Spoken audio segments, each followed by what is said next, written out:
Bismillahirrahmanirrahim. Assalamualaikum warahmatullahi ta'ala wabarakatuh. Anak-anak yang dirahmati Allah, insyaAllah pada pagi ini kita akan teruskan pelajaran kita berkenaan dengan tajuk akhlak. Jadi di bawah tajuk akhlak, pelajaran yang pertama dalam bidang akhlak. Jadi kita sama-sama saksikan berkaitan dengan Rasulullah sallallahu alaihi wasallam mengajarkan kepada kita sifat tawadhu.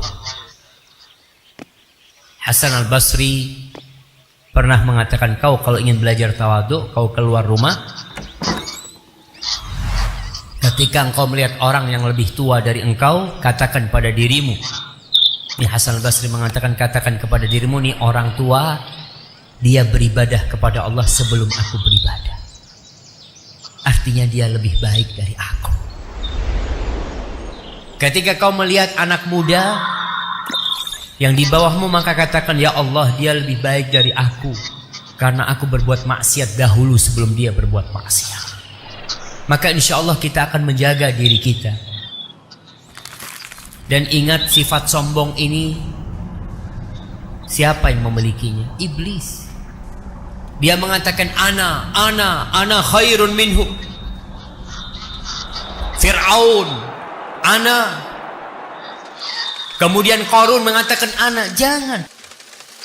Kau pun ketika mendapatkan hidayah, melihat orang lain tidak benar, ya Allah, mudah-mudahan dia mendapatkan hidayah. Doakan dia, hilangkan perasaan itu, dan kau memohon istiqamah kepada Allah Subhanahu wa taala. Karena terjadi, Rasul sallallahu alaihi wasallam menceritakan tentang dua orang, yang satu ahli maksiat, yang satu ahli ibadah. Karena yang ahli maksiat ini terus berbuat dosa, yang ahli ibadah menvonis, mengatakan Allah tidak akan mengampuni dosa. Allah tidak akan mengampuni dosa. Allah murka kepada orang. Man dzalladzi yata'alla alayya an la aghfirah. Siapa yang berani menvonis orang kalau aku tidak akan mengampuni dia? Allah mengatakan, qad ghafartu li fulan wa ahbattu amalah. Aku telah mengampuni dosa fulan dan amalanmu semua aku gugurkan, kata Allah. Gara-gara kesombongan dia. Maka hati-hati jamaah. Antum nggak tahu, mungkin orang ini punya keimanan. Allah, di masa Rasul sallallahu alaihi wasallam, antum ingat dengan seorang sahabat yang dipecut karena minum, sampai dicela sama para sahabat, dilaknat. Apa kata Rasul sallallahu alaihi wasallam? La tal'anu, kalian jangan bantu setan, melaknat dia jangan. Sesungguhnya dia cinta kepada Allah dan Rasulnya. Mungkin perawakan dia kita lihat bukan orang yang taat, tapi mungkin dia punya pahala yang jauh lebih baik dari pahala antum. Kita husnudzon sama orang dan kita berdoa buat dia. Hada wallahu a'lam bishawab. Nah.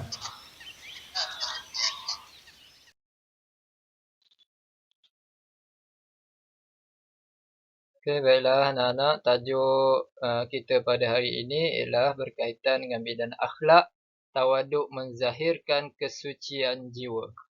Jadi sama-sama kita belajar apa objektif pembelajaran untuk yang kita belajar pada hari ini. Baiklah, objektif pembelajaran kita pada hari ini, yang pertama kita nak tengok kepada maksud tawaduk. Apakah yang dimaksudkan dengan tawaduk? Yang kedua kita tengok dalil naqli yang berkaitan dengan tawaduk. Yang ketiganya adalah menyenaraikan contoh-contoh tawaduk yang ada pada Rasulullah sallallahu alaihi wasallam, dan yang keempatnya menyatakan hikmah tawaduk. Okey, yang pertama kita tengok kepada maksud tawaduk. Okey, sebagaimana yang dijelaskan dalam buku teks pada muka surat 186, tawaduk bermaksud sikap kerendahan hati kepada Allah Subhanahu Wa Taala dan sesama manusia. Jadi rendah diri, rendah diri kepada manusia dan merendahkan hati kita hanya kepada Allah Subhanahu Wa Taala. Okey, baik, kita tengok kepada slide yang seterusnya. Objektif pembelajaran yang kedua pada hari ini ialah menyatakan dalil naqli yang berkaitan dengan tawaduk. Sebagaimana yang diriwayatkan oleh Muslim, Abu Hurairah radhiyallahu anhu meriwayatkan bahawa Rasulullah sallallahu alaihi wasallam bersabda, "Wa ma tawadda'a ahadun lillahi illa rafa'ahu Allah." Yang bermaksud, dan tidaklah seseorang merendahkan diri kepada Allah Subhanahu wa taala, melainkan Allah Subhanahu Wa Taala akan mengangkat darjatnya. Kan? Seandainya kita merendahkan diri kita kepada Allah Subhanahu Wa Taala, insya-Allah Allah akan mengangkat darjat kita. Okey, baiklah kita tengok contoh tawaduk yang ada pada Rasulullah sallallahu alaihi wasallam supaya kita jadikan Nabi Muhammad sallallahu alaihi wasallam ni sebagai contoh, contoh teladan yang terbaik kepada kita semua.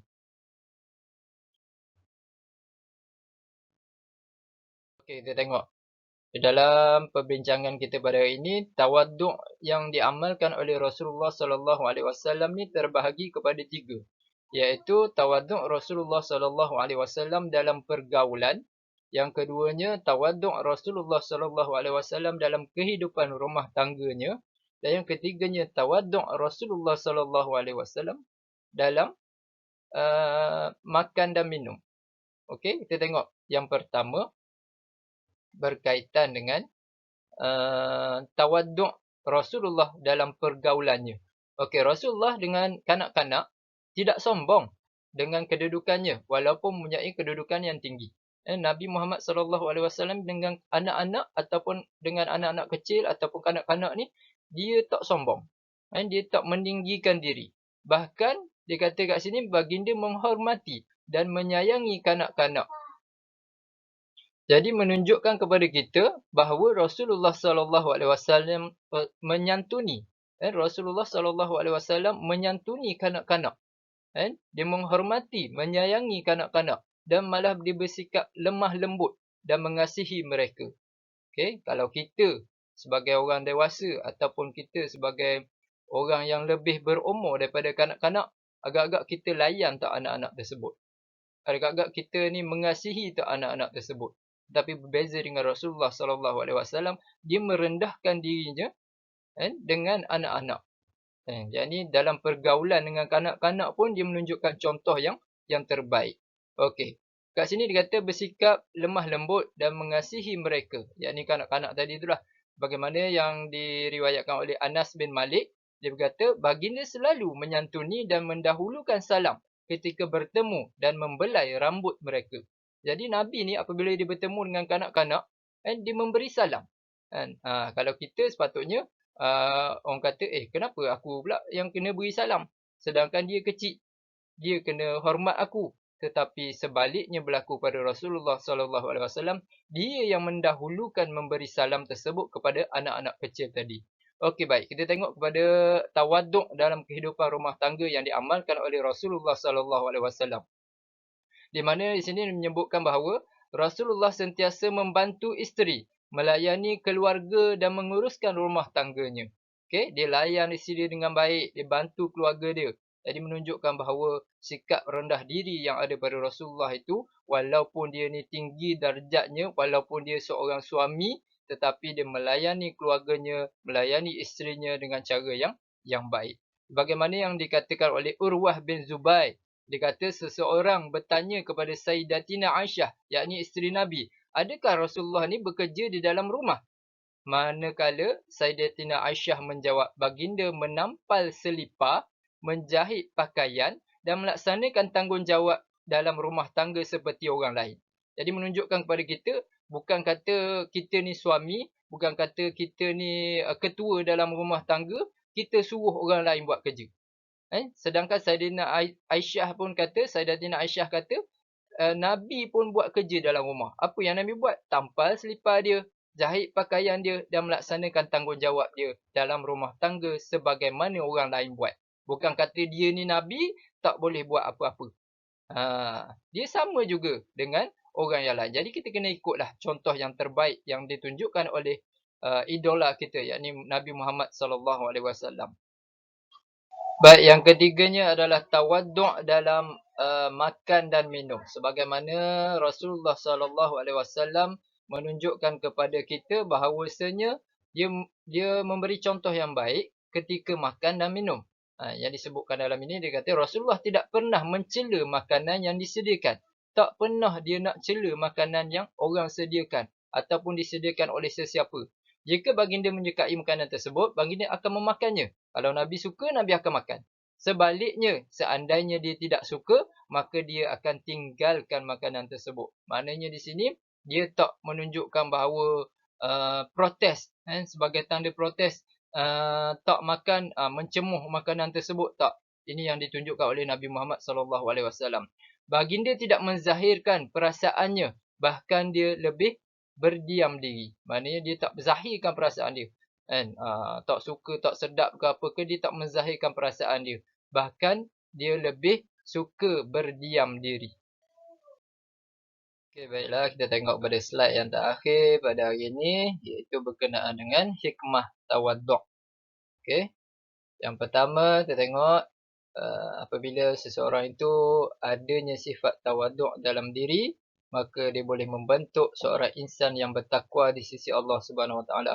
Kerana apa? Kerana orang yang bertakwa sahaja yang mengamalkan sifat mahmudah. Sifat mahmudah ni adalah sifat-sifat yang baik. Ini tawaduk pun tergolong dalam satu sifat yang paling baik dan mulia. Okay, baik. Yang keduanya adalah dikasihi masyarakat. Apabila seseorang itu memiliki sifat tawaduk, yakni merendah diri, maka akan dikasihi oleh masyarakat sekeliling dia. Kenapa? Kerana tawaduk ini menunjukkan bahawasanya seorang itu tidak memiliki sifat yang keji, iaitu sikap sombong. Okay, baik. Yang ketiga, dapat membentuk keluarga yang harmoni. Sebagaimana yang kita tengok tadi, Rasulullah SAW bersikap tawaduk dalam keluarganya. Kerana apa? Membentuk sifat keluarga yang harmoni kerana saling hormat menghormati antara satu sama lain. Okey, baik. Yang keempatnya, mendapat kedudukan yang mulia kerana sentiasa bersyukur kepada Allah Subhanahu Wa Taala. Ini merupakan hikmah tawaduk lah. Apabila seorang itu bersyukur kepada Allah Subhanahu Wa Taala, dia merendah diri kepada Allah Subhanahu Wa Taala dengan apa yang Allah kurniakan kepada dia, maka Allah akan memberikan kedudukan yang paling mulia. Okey, seterusnya. Yang kelima, memudayakan sikap merendah diri demi kepentingan Islam. Ini yang diajar oleh agama kita lah.